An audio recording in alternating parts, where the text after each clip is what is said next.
The following program is a UW-TV classic.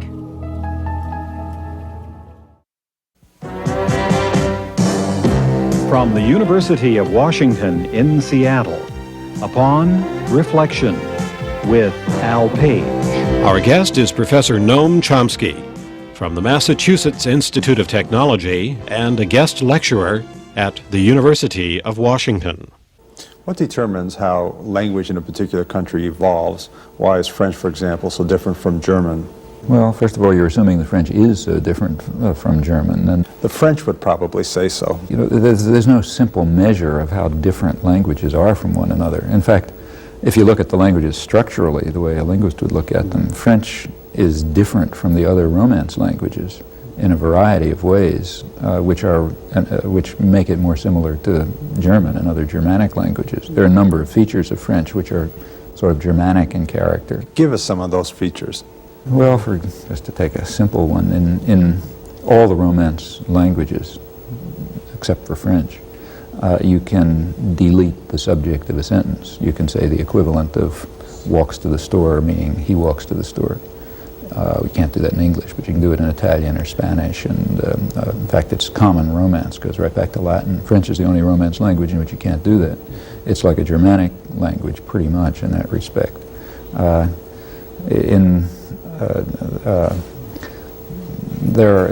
have what they call clitics, small pronouns that you attach to verbs. So you say the equivalent of I, him, saw.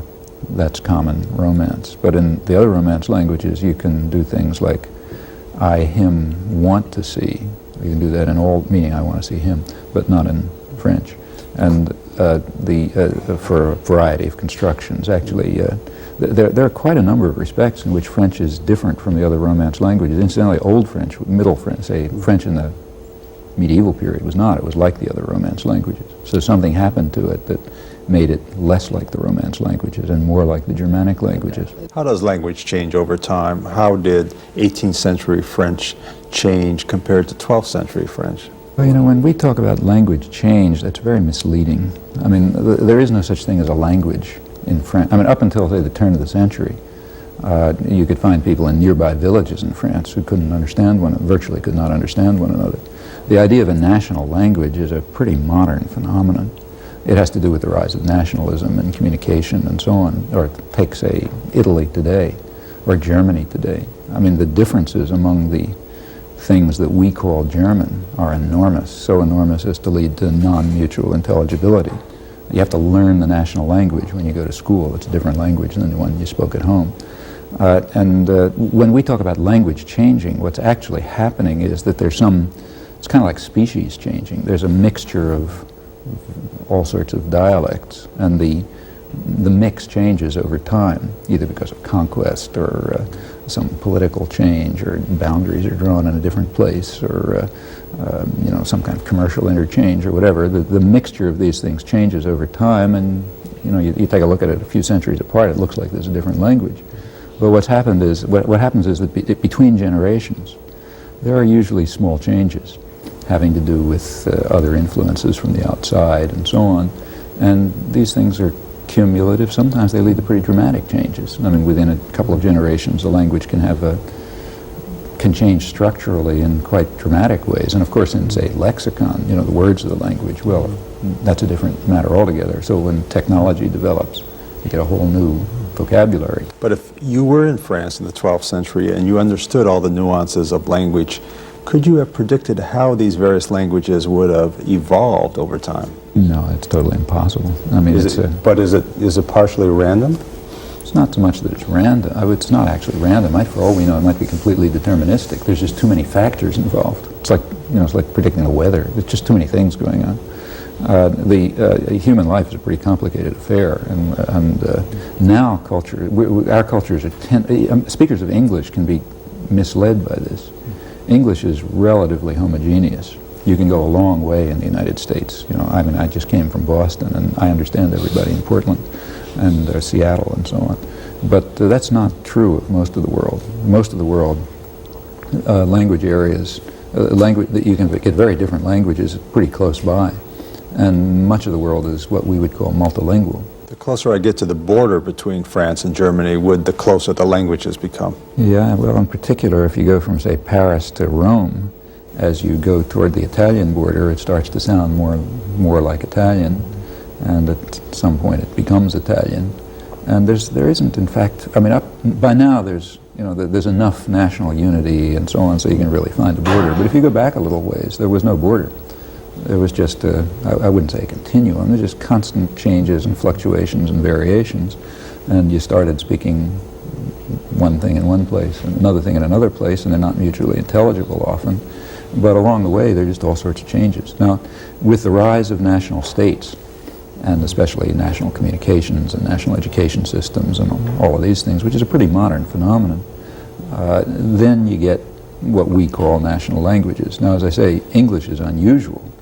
The reason, after all, go to pre-colonial times, there were just hundreds of thousands, probably, of different languages spoken in what's now called the United States. Well, through the destruction of the indigenous population, and it was real destruction, kind of genocidal, and the conquest by speakers of basically one group, you ended up having a large homogeneous language. But how could anybody have predicted that? I mean, it had to do with the invention of guns and, whole series political of things. Conquest and all sorts of things. And that's pretty much what human history is. There are some French theorists, for example, who argue that they must work very hard to keep the French language pure. What does that mean? It doesn't mean anything. I mean, there's an old, virtually every national language, every national culture, or at least the European ones, maybe others, has a mythology that's the only real pure language, and all the others are corrupt. In France, this position is kind of extreme. In fact, if you go back to its origins, it's even a little bit comical. I don't know if anybody's actually studied it, but if you go back to, say, the 18th century and you read, say, Diderot, he explains, Diderot, very seriously, that he says, here's a prediction for you. He says, France is going to be the language of science, and German and English will be the languages of literature. And the reason for this is that French is very clear. In France, the words follow the order of the thoughts, whereas if you listen to German and English, the words don't quite follow the words of the thought. So French is good for telling the truth because of its, what later came to be called its Gallic lucidity and clarity, whereas German and I think his examples were German and English, maybe Italian. They're good languages for telling fantasies and falsehoods, so they'll be the languages of literature. Now, it's a sort of naive point of view, but you can see what was going on in his head. I mean, for him, the words in French followed the order of thoughts. When you hear German, it seems all confused. I mean, they're thinking in some other way. Speaker of German looks the opposite, of course. And I suspect that the mythology of the purity and lucidity and clarity of French goes back to ideas of that kind. After all, French culture had a certain dominance and appeal for a long time, so these attitudes get established. But what does it mean for the language to be pure? Or when people say they want English to be pure, what are they talking about? Was Shakespeare pure? I mean, in fact, every stage of history, languages are, first of all, there is no such thing as a language. There are just lots of different ways of speaking that different people have, which are more or less similar to one another. And some of them may have prestige associated with them. For example, some of them may be the speech of a conquering group or a wealthy group or a priestly caste or one thing or another. And we may decide, okay, those are the good ones and some other ones the bad one. But if social and political relations reversed, we'd make the opposite conclusions. Let's say take Black English today. Black English is considered not quite proper English. On the other hand, if blacks happen to have all the power and own all the corporations and whites were working for them, it would be the other way around. Okay, Black English would be the language of culture and science and so on, and the stuff that you and I speak would be considered a degenerate dialect, which you have to get people out of so that they'll be able to think. But that raises an interesting question. Why does language have rules? Why were we taught these rules in grade school? Why is bad grammar bad grammar? Well, when you're taught rules of your own language in grade school, the chances are very strong that what you're being taught is false. Otherwise, you wouldn't have to be taught it. But I can see every grade school teacher about to throw an orange at you on the screen. There's, unfortunately, I mean, well, let me be a little more nuanced. One of the things you learn in grade school is the literary language. Now, in English, the literary standard is not so radically different from what, say, you and I grew up with, but it's somewhat different. The literary standard is not what I learned in the streets. It's not very different, but it's a little different. And when I went to school, I was taught the literary standard. Now, the literary standard has some principles associated with it, some of which are those of a real language, some of which are completely artificial. They were made up by people who had crazy ideas about language. And they're all given names you never heard of before. Yeah, and in fact, the reason you have to teach them is because they are not the person's language. Your actual language, nobody teaches you. I mean, your language just grows in your head. You know, you stick a child a young child in an environment where people are speaking language, and that child can no more help knowing that language than the child can help growing. It's just part of human growth is for some component of the brain to pick up the language. You can't learn it, and you don't learn it any more than you learn to see. Now, the fact is that the system that grows in the brain is sometimes different from a system which is regarded, for whatever reason, as necessary or appropriate or approved or something, there's some prestige dialect, and it may be different from what grew in your brain. It typically is. Or it may be a way of trying to get us to have a common bond through language. Well, it's possible. I mean, I think that's a problem in places like, say, Italy. In Italy, when if somebody grows up in the Piedmont area and somebody else grows up in the Naples area, they speak totally different languages. Neither can understand a word the other's saying. So there, when you teach what they call Italian, which is the language roughly of the area of Florence, of Tuscany, you're teaching people what amounts to a second language, and it's the national language. Same is true in Germany and China.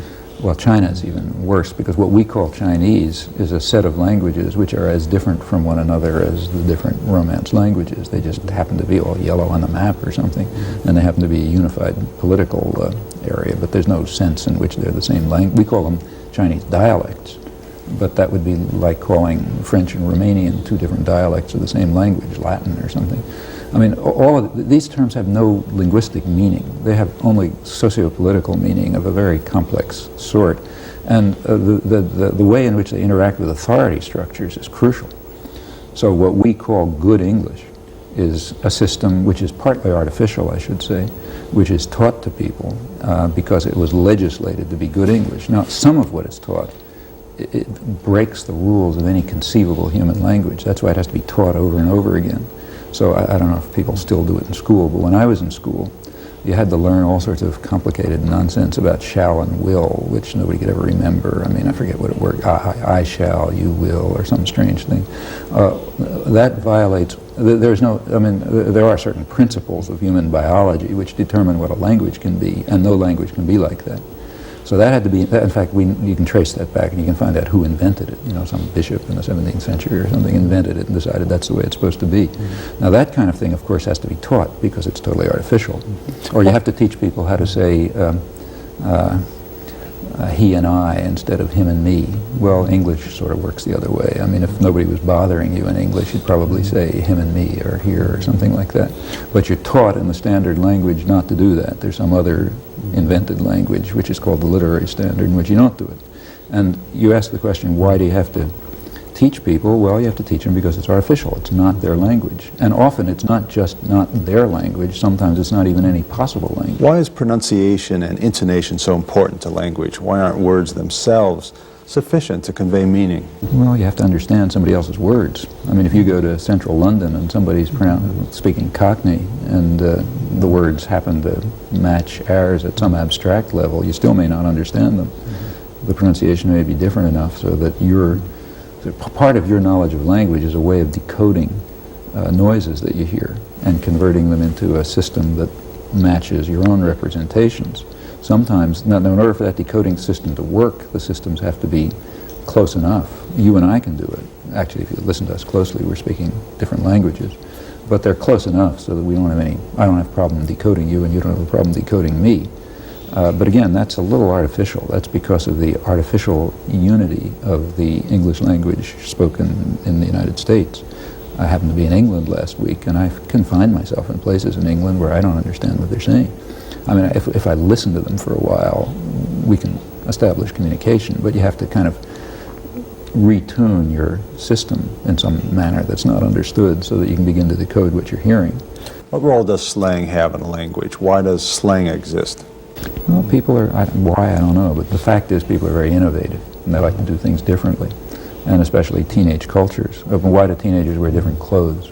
Well, you know, whatever the reason is, they want to be different, they like to be innovative, they're creative, and so there's fads and fashions in language? Oh, sure. And in fact, there are styles of different groups. They change, some of them change very rapidly.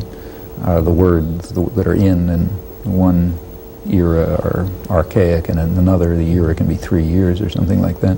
And people are playing with their languages often. Again, this is not too common in our societies. Our societies, remember, are basically technological societies.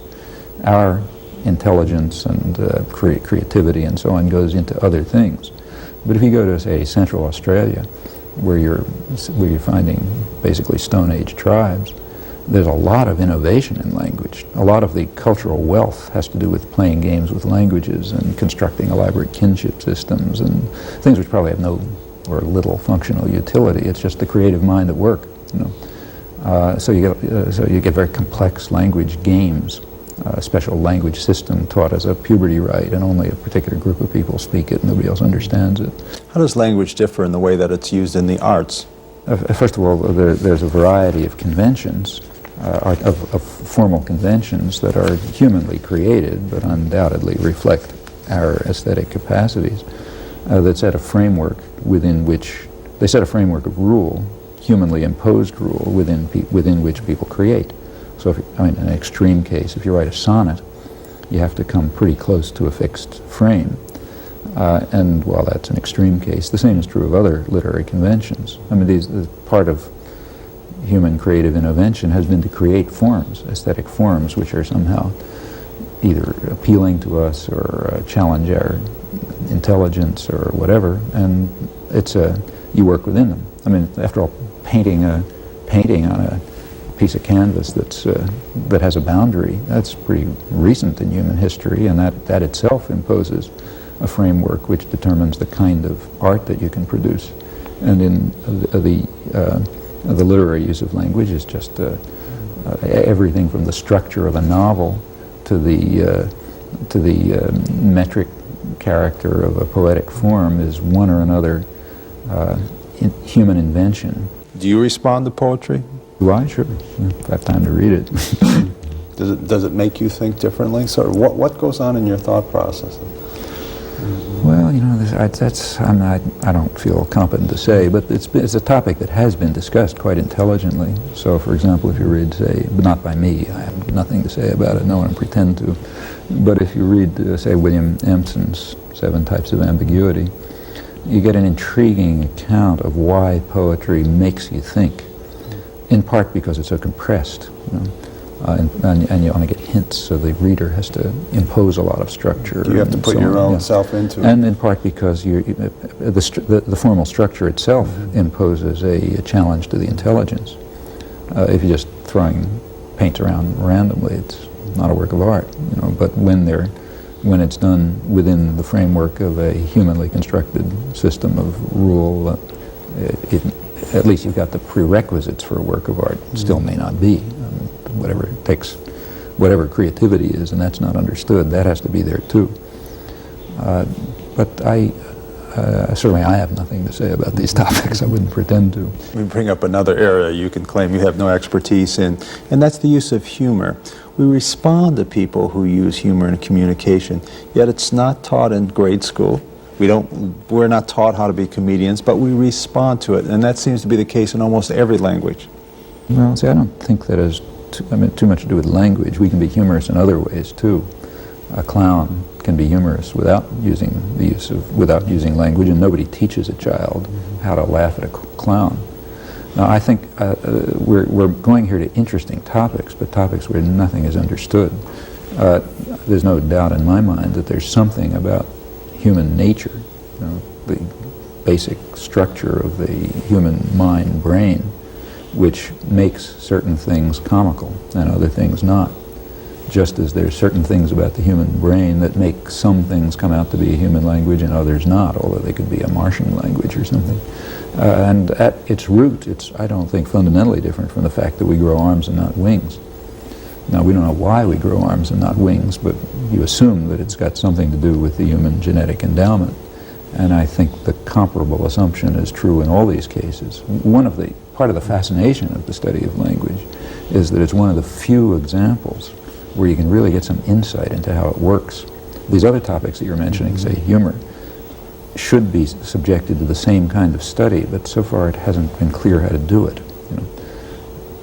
Words are endlessly fascinating, I think, because it's amazing how somebody can walk in a room, hear a few words, and walk out crying or angry or this whole series of emotions simply with a few words. Doesn't that constantly amaze you? It's not just words again. It could be a fleeting picture. I mean, take, say, a caricature. You see a few lines, and it brings to your mind a person in a situation, maybe a tragic situation or a comical situation or whatever. I mean, the human mind is a very marvelous thing. It's got an extremely intricate and complex structure, which, at least at a scientific level, we understand very little about. But what you're pointing to is a central part of it. Little hints here and there succeed in evoking in us very rich experience and interpretation.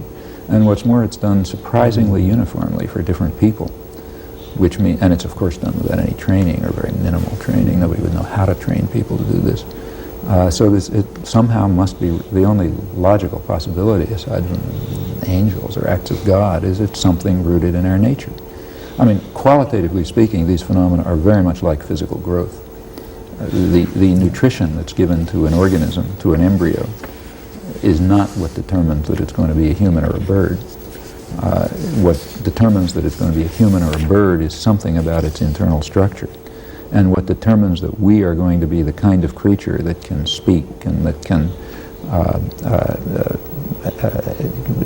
interpret a sign or a line, a couple of lines or something as evoking an emotional experience or whatever, that's something in our nature, but it's so far beyond what we know how to study that you can only wave your hands at it at the moment. How should parents react with respect to exposing their children to language? Should they expose them to all aspects of language, or should they simply let them develop any way they develop? I suspect there's very little that parents can do to change the course of language development. I mean, we know from experience. Again, let me say, I'm not speaking about this from any expertise. I don't have any more expertise than personal experience. There's nothing in linguistic theory that gives answers to this question. But experience suffices to indicate, I know cases, that you can create an environment in which a 5-year-old will sound like a college professor, and it's kind of comical, but they'll use big words and complicated sentences and so on. I suspect you're probably harming the 5-year-old, but it's possible to do that. Children can be molded. On the other hand, if you just leave them alone, they're going to pick up the language of their culture. Typically, they'll pick up the language of their peers. Quite typically, there are exceptions, but typically children will learn the language they heard in the streets. So take me. My father spoke with a Ukrainian accent, and my mother spoke with a mixed New York Lithuanian accent, and I spoke urban Philadelphia, because that's what the kids were talking in the streets. And undoubtedly, if you really took my speech patterns and so on aside, you'd find influences from the parents and the uncles and so on, but overwhelmingly it's you pick up the peer culture. Why this happens, nobody knows, and how that, but there's something about humans, children, that gets them to grow the language that's roughly that of their peers. And it's a very rich system. It's an extremely rich system. They don't try. They can't prevent themselves from doing it. They can't make it happen. The parents can enrich anyone who has a 2-year-old knows that the kid is running around all over the place trying to find out what the name of everything is. What's that, and you can help them, and you can read the children and show them pictures, and they're all fascinated with it. They're in periods of very rapid language growth where you just can't satiate the curiosity fast enough. Amazingly so. It's unbelievable, in fact. What actually happens is really astonishing. I mean, there have been, for example, at the peak periods of, forget the structure of language, which is complicated enough, but just take vocabulary acquisition, the simplest part. At peak periods of acquisition of vocabulary, learning new words, children are picking them up at maybe a rate of 1 an hour or something, which means that they're essentially learning a word on one exposure. And the adults go into adult education and die trying to learn a new language. Oh yeah, but you know, if you think what it means to learn a word on one exposure, the way to understand how amazing an achievement this is to try to define a word. So suppose you had an organism that wasn't equipped to learn the words of human language, and you really had to teach it those words by training. Well, you'd first have to define a word. What is the meaning of table, for instance? Nobody can do that. You have to define the definition you're using to define the word. But you see, what we call definitions are not definitions, they're just hints. If you take the Oxford English Dictionary, you know, the one you read with a magnifying glass, and they give you a long, detailed thing, which they call the definition of a word. In fact, it's very far from a definition of a word. It's a few hints that a person who already knows the concept can use to understand what's going on. But remember, the child is picking that up not from the Oxford English Dictionary with its whole array of hints. The child's picking it up from seeing it used once or twice. Now, that can only mean one thing. It can only mean that the concept itself, in all of its richness and complexity, is somehow sitting there, waiting to have a sound associated with it. Now, that can't be quite true, but something very much like that is probably true. That's why you and I will have essentially the same concept of table and the same concept of person and of, nation, or all sorts of things. They're not complicated things. I mean really simple things like person, for instance, or thing. You know, we'll have that even though we all have very limited experience because basically we started with those concepts. We're getting down to the end of the show. Do you ever see a time when the study of language and linguistics will not fascinate you? Well, I suppose there must come some time when your mind deteriorates to the point where you can't deal with hard questions. I guess that'll happen. Professor Noam Chomsky from the Massachusetts Institute of Technology and a guest lecturer at the University of Washington. Upon reflection.